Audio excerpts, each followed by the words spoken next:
అదే RTV app వార్తల్ని క్షణాల్లో చదివే అవకాశం ఉంటుంది. ఒక న్యూస్ పేపర్, ఒక టెలివిజన్ ఛానల్ మీ చేతుల్లో ఎప్పుడూ ఉంటాయి. దివిసీమ ప్రాంతం ఇంకా వరద ముంపులోనే ఉందని చెప్పాలి, డేంజర్ జోన్లోనే ఉందని చెప్పాలి. దానికి ప్రధాన కారణం ఏంటంటే ప్రస్తుతం నేను దివిసీమ ప్రాంతంలోని ఉల్లిపాలెం గ్రామం వద్ద ఉన్నాను. కృష్ణానది వరద ప్రవాహాన్ని మనం ఒకసారి చూస్తే కనుక ప్రస్తుతం ఫ్లోటింగ్ అనేది తగ్గింది. నిన్న 11.5 లక్షలు వచ్చినటువంటి క్యూసెక్ల వాటర్ వచ్చినటువంటి వరద ప్రవాహం ఈరోజు 11 గంటల అప్డేట్ ప్రకారం 8.5 లక్షల వరకు వస్తుంది. దాదాపు 3 లక్షల వరకు ఫ్లోటింగ్ అనేది తగ్గింది. కానీ ఇంకా ప్రమాదపు అంచులోనే దివిసీమ ప్రాంతం, ముఖ్యంగా కోడూరు మండలంలోని ఉల్లిపాలెం గ్రామంలో కృష్ణానది ఆనుకున్నటువంటి ఈ కరకట్ట 2 రోజుల నుంచి, అంటే వరద వస్తున్న దగ్గర నుంచి ఇదంతా కూడా కోతకు గురైంది. కోతకు గురైన నేపథ్యంలో ఇక్కడ నిన్న సాయంత్రం వచ్చిన 11.5 లక్షల క్యూసెక్ల దెబ్బకి ఈ కట్ట ఇక్కడ గండి పడుతుందని అందరూ భావించారు.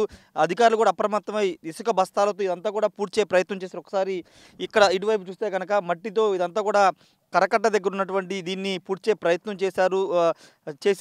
కానీ నిన్న అదృష్టవశాత్తు 11.5 లక్షల నుంచి గంటకి వెనక్కి ఫ్లోటింగ్ తగ్గడంతో కొంత ఉపశమనం లభించిందని చెప్పాలి.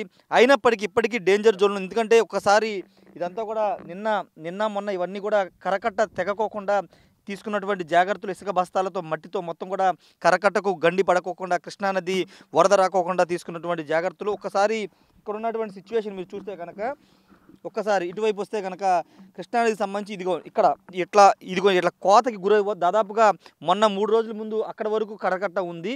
కానీ ఈ వరద ప్రవాహం దాటికి ఇలా ఇట్లా కట్ చేసుకుంటూ వరద ప్రవాహంతో ఇదంతా కూడా కట్ అయిన పరిస్థితి. ఇక్కడ వరకు దాదాపు 2 అడుగులు ఇక్కడ వెనక్కి వచ్చేసిన పరిస్థితి. ఇంకా ఫ్లోటింగ్ పెరిగిన వరద ఉధృతి ఇదే విధంగా కొనసాగిన ఇదంతా కూడా కోతకు గురయ్యి వరదంతా కూడా ఊళ్ళలోకి వచ్చేసే ప్రమాదం ఉంది. దానిలో భాగంగా ఇవన్నీ కూడా ఈ జాగ్రత్తలు అంతా కూడా ఇలా ఒక కల్వర్ట్ లాగా ఏర్పాటు చేసి ఇక్కడంతా ఇసుక బస్తాల సాయంతో ఈ వరద నీరు కరకట్ట కట్ కాకుండా జాగ్రత్తలు తీసుకుని ఒకసారి ఇక్కడ వర్క్ కూడా జరుగుతుంది. ఒకసారి ఇటువైపు చూస్తే కనుక మొత్తం కలవటలాగా ఏర్పాటు చేస్తున్నారు. కర్రల సాయంతో వాటన్నిటితో కలవటలాగా ఏర్పాటు చేసి ఇక్కడ అంతా కూడా ఇసుక బస్తాలు వేసి ఇక్కడ కరకట్టకు గండి పడకోకుండా జాగ్రత్తలు తీసుకున్నారు.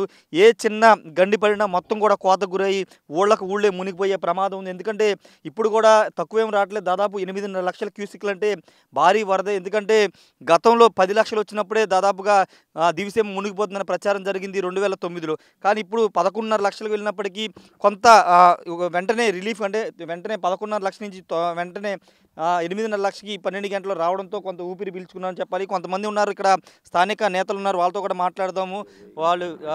మాట్లాడదాం ఒకసారి. ఏంటంటే గతంలో 2009లో కూడా మీరు చూశారు, 2009 తర్వాత ఇంతకుముందు కూడా చూశారు. ఇప్పుడు 11.5 లక్షలు వచ్చింది. కోతకు గురి అవడానికి అలా కారణాలు ఏంటి? ఇది గత 20 ఏళ్ళ బట్టి కూడా చిన్న చిన్న వరదలు వస్తూ ఉన్నాయి. ఈ వరదలు వచ్చినా కూడా మరి ఈ యొక్క ఉల్లిపాలెం వస్తున్న మధ్యలో ఉన్నటువంటి ఈ కట్ట ఎప్పటి నుంచో మేము కూడా చెబుతున్నాం దీని గురించి. ఈ కట్టకి రీట్మెంట్ వాళ్ళు కట్టమని.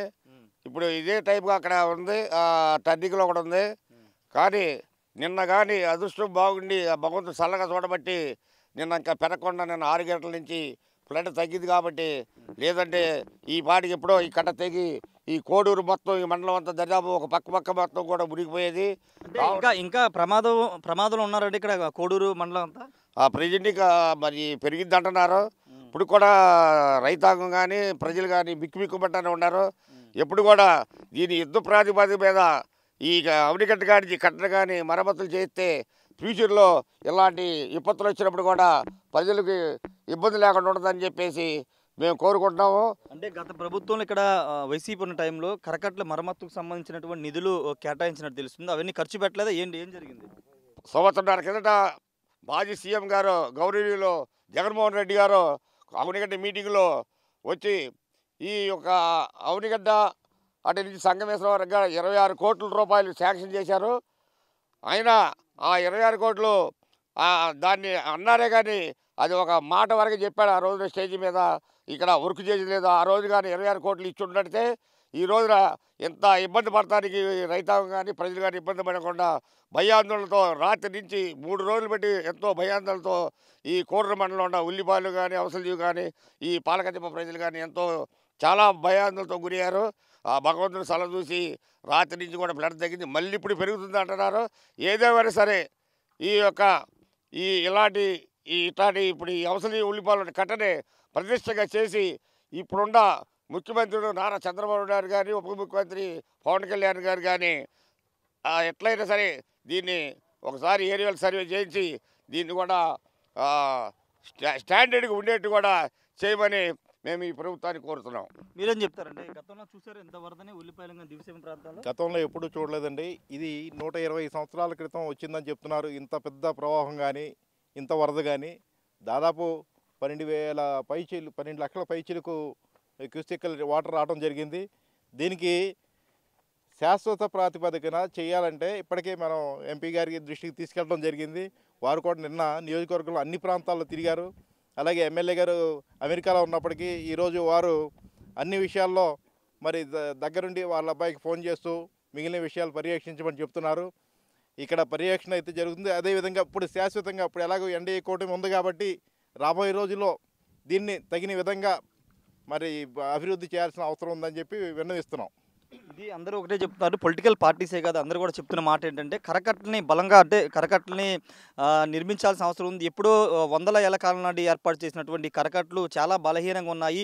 ఇప్పుడు 11.5 లక్షలని తట్టుకుంది, కానీ ఇంకా కొంత ఫ్లడ్ పెరిగితే కనుక ఇంకా ప్రమాదం పొంచి ఉంది. వాస్తవంగా ఈ కరకట్టలు చాలా చోట బలహీనంగా ఉన్నాయి. బలహీనంగా ఉన్న చోట్లే గండి పడితే కనుక మొత్తం కూడా కోసుకుని లోపలికి వరద ప్రవాహం అయితే వచ్చే అవకాశం కనబడుతుంది. ప్రస్తుతానికి ఇక్కడ ఈ కరకట్టకు సంబంధించి గండి పడుకోకుండా ఇక్కడ జాగ్రత్తలు అవి తీసుకుని ఇసుక బస్తాల సాయంతో అవన్నీ కూడా పూడ్చే ప్రయత్నం అయితే చేస్తున్నారు. చూడొచ్చు, ఇక్కడ కాళ్ళు పెడితే మొత్తం కూడా దిగిపోయే పరిస్థితి ఇక్కడ మనకి కనబడుతుంది. కోసుకుంటూ కోతకైతే గురవుతున్న పరిస్థితి అయితే ఉంది. ఏదేమన్నప్పటికీ వరదలు ప్రస్తుతం కృష్ణానదికి వస్తున్నటువంటి వరద ప్రవాహం సంబంధించి ఇప్పుడు మనం చూస్తున్నాము ఇసుక బస్తాలు ఏ విధంగా వేశారు. మొత్తం కూడా ఇసుక బస్తాలతో ఇక్కడ ఈ ప్రాంతానంతా కూడా కొంత ప్రొటెక్టివ్గా చేసే పనిచేస్తూ ఉన్నారు.